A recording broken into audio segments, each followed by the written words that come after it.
Hey Fox, hello and welcome to this YouTube channel. In this video, I'm gonna teach you how to fix wireless display couldn't install error in Windows 11. So without any further ado, let's get started.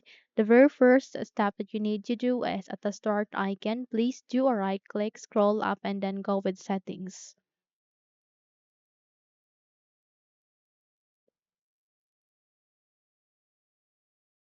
Once you are here at the settings, directly proceed to the left side of your screen and look for Windows Update.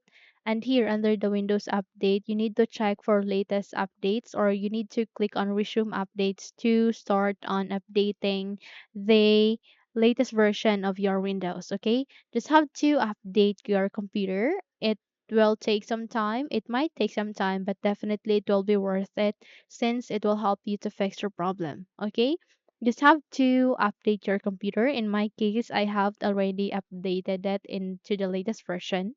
Okay, but in your case, you have to update such. And once you have updated it, you need to restart your computer. Once you have restarted it, click on the start icon, go with settings again.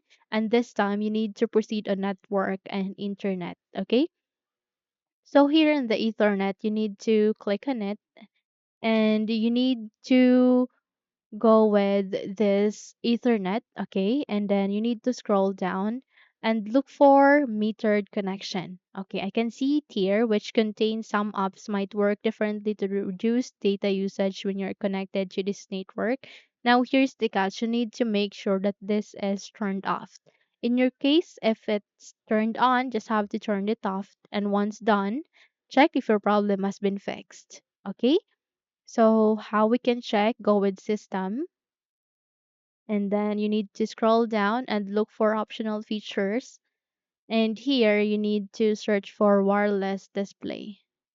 In my case, I have already downloaded such. Okay, I have already it installed in my Windows. Okay, so just have to download this wireless display. It will says here install if you haven't still downloaded such, but it will says here removed if you have already downloaded it. Okay, it only contains a lesser space. In fact, it has this 5.65 megabyte. Okay, so just have to download it, and there you have that. Once you have downloaded it, just have to restart your computer, and there you go. Okay.